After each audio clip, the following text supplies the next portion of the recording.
Baik, kita mulai ya. Bismillahirrahmanirrahim. Assalamualaikum warahmatullahi wabarakatuh. Untuk mulai kuliah pagi hari, sore hari, untuk mulai hari ini kita mulai dengan mengucap basmalah bersama-sama. Bismillahirrahmanirrahim. Suara saya jelas ya ini ya? Jelas, Pak. Baik. Kita lanjutkan. Ini pertemuan kedua berarti ya? Pertemuan pertama, Pak. Karena yang kemarin kan libur kita hari Rabu itu apa ya? Lupa muludan gitu, ya. Oh, jadi ini yang pertama ya? Ya. Kedua enggak? Kedua. Kedua sih? Kedua, yang pertama tanggal 13. Iya benar-benar kedua dulu, Pak. Kedua ya. Ayo kedua. Baik, jadi kemarin kan kita sudah berbicara terkait kenapa ya pentingnya berusaha ya kalau nggak salah ya, yang pertama itu ya. Nah, di pertemuan hari ini kita akan coba mulai masuk ya dengan membahas karakter di dalam berusaha. Nah, yang pertama ya ada dua yang harus dibangun sebagai karakter entrepreneur. Yang pertama itu harus memiliki visi, harus memiliki impian, juga cita-cita. Apa itu visi kira-kira? Tujuan, Pak. Pencapaian. Tujuan yang akan dicapai. Oke, itu adalah impian kita ya, yang ingin dicapai itu apa? Ya, tujuan, turunnya itu nanti ke tujuan ya, ada tujuan jangka panjang sama tujuan jangka pendek. Nah, itu dalam rangka mencapai impian itu ya, dalam rangka mencapai visi ya untuk wirausaha, maka nanti turunannya adalah kita membuat tujuan jangka panjang maupun jangka pendek, sehingga visi ini memiliki jangka waktu yang panjang ya. Visi ini bisa menjadi tujuan akhir ya. Kalau dijadikan tujuan, maka visi ini menjadi tujuan akhir gitu, atau setidaknya menjadi impian di beberapa fase. Nah, biasanya untuk visi ini dibuat untuk jangka waktu misalkan 25 tahun gitu ya, 25 tahun atau 50 tahun gitu, atau 40 tahun gitu ya. Gitu. Jadi lebih pada tadi mimpi ya, mimpi yang ingin kita capai itu apa. Nah, visi ini sangat penting ya dimiliki oleh entrepreneur. Ya. Yang kedua juga adalah cita-cita ya, atau dream ya, kalau bahasa Inggris ini ada visi dan dream gitu. Jadi mau kemana kita gitu ya, atau mau jadi apa kita itu gitu ya dalam menjalankan aktivitas sehari-hari itu ya, atau berwirausaha itu mau kemana kita, mau jadi seperti apa. Nah, ini begitu penting ya visi ini. Jadi kalau seorang tidak punya visi, maka tidak akan jelas gitu ya gambaran hidupnya. Nah, maka impian ini merupakan sebuah ambisi ya, dari dalam diri manusia yang menjadi penggerak untuk maju. Gitu. Kalau disebut sumber daya manusia, ya itu ada 4 ya, setidaknya dalam potensi diri manusia itu. Yang pertama adalah akal pikiran. Yang kedua ada hati. Yang ketiga fisik. Ya. Yang keempatnya adalah motivasi. Nah, sumber daya manusia yang pertama itu ada akal pikiran. Itu adalah sarana ya, di mana manusia ketika mendapatkan informasi melalui panca indera ya, melalui mata, telinga, itu hidung, kemudian rasa, itu akan masuk ke akal pikiran. Gitu ya. Nanti di sana akan diolah. Nah, ini apa dan berdampak apa? Nah, ini didasari dari ilmu yang diperoleh sebelumnya. Nah, di akal pikiran itulah tempatnya pengolahan informasi itu. Nah, kemudian dari akal pikiran, maka juga informasi itu akan direspon juga oleh hati gitu ya. Nah, hati juga dipengaruhi oleh pendidikan, ya, pendidikan dalam arti pembentukan karakter orang tersebut. Ya, apakah dia tumbuh besar dalam lingkungan yang positif atau negatif. Nah, informasi yang masuk itu melalui panca indera, dia akan direspon oleh dua hal tadi ya, oleh akal pikiran, kemudian hati. Nah, ketika hati dan akal pikiran ini terkoneksi, gitu ya, dan terjadi hubungan yang satu frekuensi, gitu ya, sama, maka ini akan menimbulkan daya hidup, ya, atau tadi yang disebut motivasi. Nah, ketika motivasi ini tumbuh dalam diri manusia, maka ini bisa menggerakkan fisiknya, gitu. Nah, ini sumber daya manusia, gitu ya, yang ada di dalam setiap orang itu. Contoh ya, misalkan kalau seseorang dia misalkan masuk ke dalam sebuah ruangan, kamar ya, atau ruang publik ya, misalkan si A ini masuk ke ruang kelas gitu ya, masuk ke ruang kelas, kelasnya masih kosong gitu ya, tidak ada siapa-siapa, dan tapi ketika di dalam kelas itu, di dalam ruangan itu melihat dompet gitu. Nah, melihat dompet. Nah, ini bisa, itu kan informasi yang masuk tuh ke panca indera ya. Dia mendapatkan informasi ada dompet di ruang kelas. Nah, kemudian dibuka tuh kan, diambil, dibuka, ternyata ada uangnya. Misalkan uangnya 1.200.000 gitu ya. Nah, ada uang 1.200.000. Kira-kira apa yang dilakukan oleh si A coba?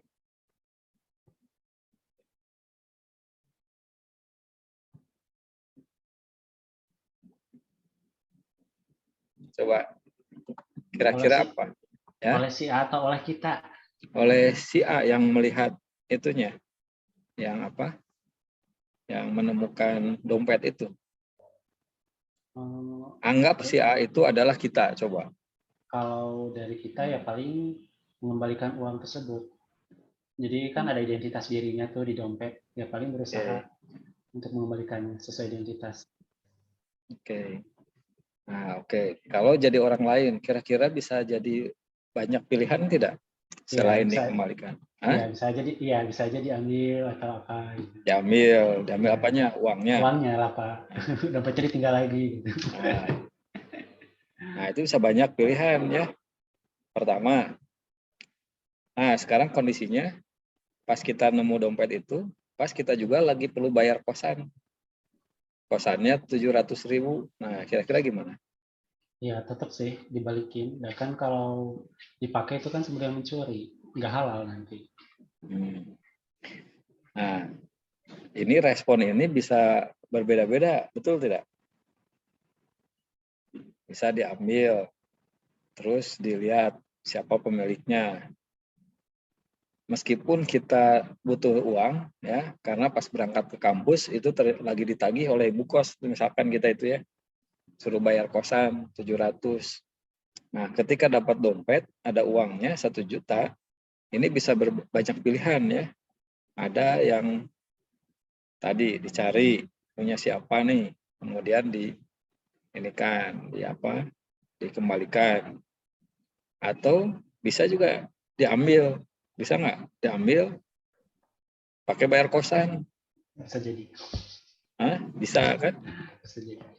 Nah, itulah ketika informasi yang masuk ke dalam manusia, kemudian diolah di pikiran. Tadi macam-macam kan di pikiran ini. Ini uang siapa? Terus kira-kira ketinggalan atau bagaimana? Terus nyambung juga dengan pikiran kita bahwa kita perlu bayar hutang ke kosan, gitu ya. Bercampur aduk tuh informasi itu. Nah, kemudian langsunglah banyak pilihan tuh di situ, banyak alternatif. Diambil, dikembalikan, atau disimpan aja di situ. Nah, maka ketika terkoneksi dengan hati, nah ini bisa jadi berubah nih. Hati ini akan mempengaruhi gitu, keputusan. Dan hati ini dibentuk berdasarkan tadi latar belakang, ya, lingkungan yang dibentuk. Orang bisa baik bisa jelek itu relatif, ya, ketika dalam pandangan manusia. Ya, kita belum bicara kebenaran ya, tapi benarnya itu sendiri bisa relatif. Baik itu sendiri bisa relatif dalam pandangan manusia. Kalau seorang yang lahir dari kecil di lingkungan negatif, ya, misalkan dia lahir di lingkungan kriminalitas, perjudian, mabuk, ya, di lingkungan narkotika, misalkan jual beli, sama orang yang lahir di pesantren gitu ya, di pesantren, lahir dan besar di pesantren. Kebenaran ini akan menjadi relatif, betul tidak? Nah, orang yang lahir di lingkungan negatif tadi, bagi dia yang berprestasi itu kalau dia bisa judi jagoan, menang judi ya, bisa minum banyak, kuat gitu aja, termabok, nah, itu dia menjadi prestasi di situ. Tapi bagi orang yang lahir di pesantren itu kesebaliknya, itu hal-hal yang haram, yang dilarang gitu. Nah, ini bisa terjadi relatif di situ ya, pandangan yang relatif. Nah, hati inilah yang akan mengambil peran itu. Jadi kalau dari kecil dibangun ya, dilatih di lingkungan positif, maka dia tidak akan tega meskipun ini adalah uang, nggak tahu dia punya siapa, misalkan tidak ada identitas gitu ya, dan kita punya hutang bayar kosan, pasti nggak akan tentu berani ya untuk menggunakan. Kalaupun dia punya nilai-nilai agama Islam, setidaknya itu harus diumumkan dulu kan, tunggulah setahun diumumkan. Nah, kalau nggak ada yang mengaku baru digunakan. Nah, tapi kalau misalkan di lingkungan negatif dia lahirnya, wah itu mah peluang atau ya ada rezeki cina itu mah. Nah, ini bisa terjadi seperti itu. Inilah hati dengan pikiran ya, kemudian terkoneksi dan akhirnya menjadi daya hidup atau motivasi tadi. Sehingga dia memotivasi apakah untuk mengambil uang atau mengembalikan uang. Nah, ini dipengaruhi dari pikiran, akal pikiran, pengetahuan yang bersumber dari pengetahuan yang selama ini dia dapat. Kemudian juga dengan hati yang dihasilkan dari pendidikan selama ini yang dia peroleh oleh lingkungannya. Nah, itu akan menjadi motivasi hidup, daya hidup, kemudian akan menjadi gerak fisik. Kalau kita sakit ya, demam gitu ya, kena flu, di kosan ya, demam gitu ya, panas tiris, nggak punya uang ya, uangnya habis, terus kemudian mau kuliahnya uang habis, badan meriang, kira-kira mau berangkat kuliah nggak? Mau kan? Pasti tidur di kamar kan? Iya. Kalau pesan ke teman, tolonglah nitip, saya bilang sakit kan gitu paling. Ya, nitip absen. Nitip absen. Tapi kalau misalkan di kampus mau dikasih hadiah beasiswa misalnya. Datang. Nah, Senajan kering. meriang, nggak punya uang, terus ditelepon hari ini datang ke kampus, kamu akan dapat beasiswa 2,5 juta. Wah, Harus tanda tangan hari ini, kalau tidak hangus. Datang mau? datang, Pak. Maksakeun eta mah, Pak. Datang. Nah, Manusia. paham maksud saya? Paham, Pak. Nah, itu dari pikiran, fisik, hati, ya, itu akan menciptakan motivasi. Dan motivasi itu akan menggerakkan fisik tadi. Jadi kalaupun kita malas, ya, nggak masalah, tapi ketika ada yang menjadi impian, menjadi motivasi, ini akan menjadi gerakan gitu. Anu meriang oke jadi teka rasa. Ya. Tapi sebaliknya, pas akhirnya dengar di kampus, wah, kuis, nah mendadak, tugas kudu dikumpulkan, datang mau. Wah, si meriang yang sedikit oke jadi asal jadi tambah berat meriang. Ya, betul.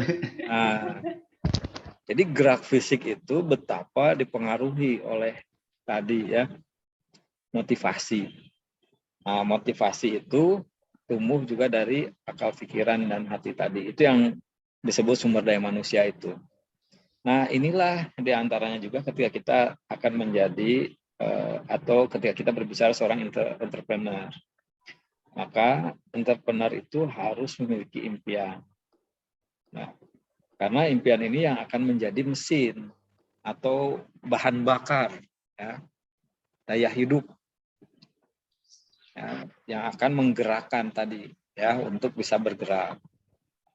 Nah, orang yang tidak memiliki impian, ya, memiliki hasrat atau kegigihannya yang mudah sekali pudar, ya, karena nggak jelas tuh, ya, mau kemana, ya, mau jadi apa itu nggak tahu. Artinya itu sama dengan istilahnya apa? Coba-coba kan gitu ya. Kalau orang yang nggak punya impian itu ya coba-coba gitu. Kalau yang namanya coba-coba kan gitu ya. Terus pas dicoba, aduh kuningan nggak nyaman. Nah, pasti selesai gitu ya. Di apa namanya? Mundur gitu ya. Atau udahan gitu ya, atau akan berganti. Nah, inilah pentingnya impian. Ya. Ini di pertemuan pertama kita sudah bicarakan ya. Berbicara entrepreneur ini bukan sekedar berbicara berbisnis atau berusaha ya, tapi berbicara karakter. Maka baik bagi siapapun, maka penting punya karakter berusaha. Dan diantaranya adalah dia harus mampu membuat impian, gitu ya, harus berani bermimpi. Gitu. Nah, ya, maka impian ini akan mempengaruhi pikiran bawah sadar. Ya, ini yang tadi dijelaskan ya. Nah, karena ini akan menjadi sumber motivasi ya, sehingga bisa mencapai tujuan selanjutnya. Gitu. Ini yang tadi kita jelaskan ya, betapa impian itu menjadi penting ya bagi siapapun ya, bagi seseorang. Nah, setiap orang dapat memperbarui nilai dan menyempurnakan jati diri dengan kekuatan impian. Gitu. Sehingga jangan takut untuk bermimpi ya akan hal yang besar, sebab impian menimbulkan hasrat yang kuat untuk meraihnya. Gitu. Ini yang tadi sudah dijelaskan ya gambarannya. Nah, maka impian pun akan mendorong ya seseorang untuk berprestasi ya. Karena tadi ada sesuatu yang ingin dicapai gitu. Ada yang ingin dicapai dan ada motivasi ya untuk menggerakkannya. Impian menjadikan manusia penuh vitalitas dalam bekerja. Impian itu sendiri, impian itu sebenarnya merupakan sumber energi menghadapi tantangan yang tidak mudah. Nah, jadi kalau seorang sudah punya impian, maka dia akan mampu menghadapi gitu. Contoh misalkan ya, kalau yang dulu zaman PDKT ya, sebelum diterima gitu, terus ya segala ya dikejar gitu ya. Pokoknya mah kudu sampai dapat. Nah, contohnya kayak gitulah ya. Itu salah satu dampak dari sebuah impian. Nah, menurut Anais Nin, hidup ini mengerut atau berkembang sesuai dengan keteguhan hati seseorang. Jadi mau maju atau tidak ya, hidup ini itu dipengaruhi oleh hati seseorang. Nah, hati ini dipengaruhi oleh impian tadi gitu ya. Nah, dalam Islam pun itu disampaikan ya oleh Rasulullah ya, bahwa dalam setiap diri manusia itu ada segumpal daging. Apabila segumpal daging itu baik, maka dia akan baik seluruh amalannya. Apabila segumpal daging itu jelek, maka dia akan jelek seluruh amalannya. Dan segumpal daging itu adalah hati. Gitu. Nah, itulah sumber motivasi tadi, di mana itu hadir dari impian. Nah, maka menurut analis Nin, ada 4 tips ya, yang sederhana untuk menjadikan impiannya sebagai sumber energi. Nah, yaitu yang disingkat plus. Yang pertama adalah percaya, yang kedua loyalitas, ketiga ulet, sama sikap mental positif. Ini maghrib ya? Ya, Pak. Waduh, nah, saya kebetulan masih di kantor ini. Kantornya nempel di masjid. Kalau adzan ini pasti akan bersuara. Mau dilanjut habis maghrib, Pak, atau gimana?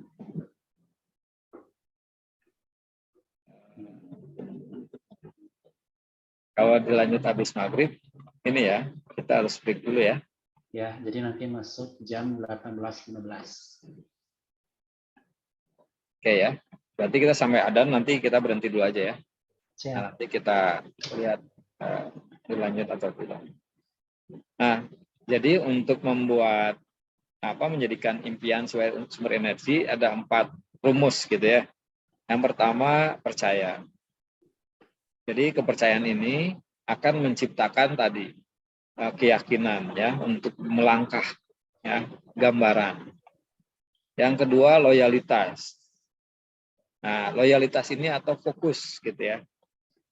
Dengan adanya impian, maka kita bisa fokus gitu ya untuk mengejar apa yang menjadi target. Nah, apabila tidak punya impian, tadi gampang terombang-ambing. Pas ikut ke A, ada kendala, ya belok lagi gitu ya, ikut ke yang lain. Tapi kalau punya impian, kita akan fokus jadinya. Ada kendala, ya mungkin mundur sedikit, tapi pasti akan maju lagi. Yang ketiga adalah ulet. Nah, jadi harus terus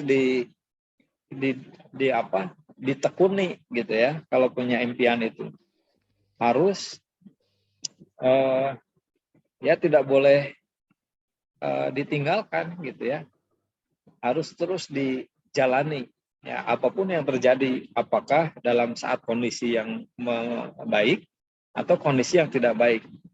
Nah, itu harus tetap dijalani. Yang keempat, harus punya sikap mental yang positif. Nah, sikap mental positif ini adalah sikap bagaimana kita senantiasa berpikir selalu optimis gitu ya. Selalu berpikir bahwa sesuatu itu akan bisa dicapai gitu, yang positif itu. Jadi tidak mudah menyerah ya, tidak mudah putus asa gitu ya. Tidak mengeluh boleh, tapi tidak meratapi gitu. Ya, karena mengeluh itu sebagai dasar ya, karakter manusia itu pasti suka mengeluh. Kalau ada kendala mengeluh, nggak apa-apa sebagai ekspresi, tapi tidak boleh meratapi gitu. Jadi kalau sudah mengeluh itu harus cari solusi, gitu. Harus cari solusi untuk terus bangun. Nah, itu sikap mental positif ya, mulai dari pemikiran ya, pikiran positif maka akan menciptakan tadi motivasi positif, maka gerak fisik pun akan positif. Itu semuanya ada di pikiran kita. Nah, maka 4 tips ini gitu ya untuk mencapai mimpi tadi. Harus percaya ya dengan impian kita. Syaratnya percaya, maka kita harus betul-betul menganalisa ya impian kita itu.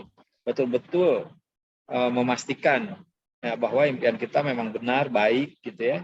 Itu harus berbasis pengetahuan gitu ya, harus bisa dipertanggungjawabkan. Jadi harus ada ilmu juga ya untuk membangun impian. Terus tadi harus fokus ya, fokus untuk pencapaian impian tadi ya. Terus ulet, jadi terus dilaksanakan kondisi apapun. Dan yang keempatnya harus punya mental yang positif. Selalu berpikir positif, selalu melihat hal sesuatu yang baik, selalu melihat dari sisi yang baik gitu ya, meskipun menghadapi kesulitan, kendala, selalu melihatnya dari sisi yang baik. Nah, itu sikap mental positif. Nah, dari 4 ini yang disampaikan oleh Anais Nin, ini menjadi tips ya untuk mencapai impian tadi, untuk membangun impian tadi. Nah, impian ini menjadikan kehidupan manusia lebih dijalani. Impian menjadikan manusia itu lebih kuat menghadapi segala rintangan dan tantangan, sebab impian dapat menimbulkan kemauan keras untuk merealisasikannya.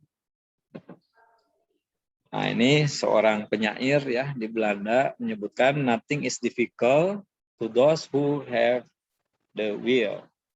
Nah, tidak ada sesuatu yang sulit selama masih ada kemauan, gitu.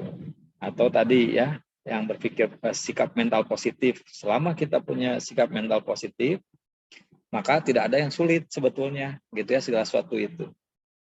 Ya, kalau sampai hari ini kita sudah hidup, ya, ada yang hidup sampai 20 tahun, 30 tahun, 40 tahun, ya, 50 tahun.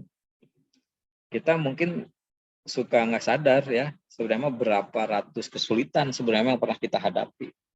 Sejak lahir saja, jadi bayi, kita kan nggak bisa jalan. Terus berapa kali kita terjatuh sampai kita bisa bangkit. Kan tidak pernah mengeluh, tidak pernah nangis kan. Nah, terus berdiri sampai ngacak-ngacak gitu ya. Bisa ngacak-ngacak, bisa lari, mulai tumbuh mental, mulai emosional tumbuh. Mulai sering kecewa gitu ya ke orang tua, ke keluarga gitu ya, waktu kecil itu nangis ininya teh kan. Dan itu terus kan dilewati gitu. Sampai kita menghadapi persoalan-persoalan hidup yang lain. Ini sebenarnya kita sudah terbiasa menghadapi kesulitan gitu. Nah, selama kita bayi ya, ketika bayi dia maksa ya, ingin bangun meskipun jatuh berdiri lagi gitu ya, karena dia ingin melihat orang lain bisa jalan, dia jalan, pengen jalan gitu. Jadi ada kemauan itu yang harus dibangun. Coba bayangkan kalau nggak ada kemauan ya, bayi lahir malas lihat orang jalan, nggak mau tidur meren terus, gimana dia mau berkembang gitu ya, bisa berjalan. Nah, ini kunci kemauan. Maka kunci kebahagiaan adalah mempunyai impian. Ya, sedangkan kunci kesuksesan adalah mewujudkan impiannya itu sendiri. Gitu. Jadi kalau ingin bahagia, kuncinya punya impian, gitu ya. Terus untuk sukses adalah impiannya harus diwujudkan. Gitu. Kalau kita membentuk impian, pastikan sesuatu yang kita senangi ya, yang kita inginkan. Nah, itu adalah menjadi motivasi dalam hidup, gitu ya. Kalau kita punya impian, ketika menghadapi kesulitan dalam memperjuangkannya, itu pasti merasa senang, gitu. Bayangkan zaman dulu kematian itu menjadi sebuah kebahagiaan zaman Rasulullah, ketika semua orang punya impian mati syahid. Masuknya ke pertempuran medan perang, jihad, itu menjadi kebahagiaan. Nah, seperti itu contohnya. Nah, itu akan sukses kalau dijalankan dan untuk diwujudkan, gitu ya. Nah, George Lucas juga mengatakan, dreams are extremely important.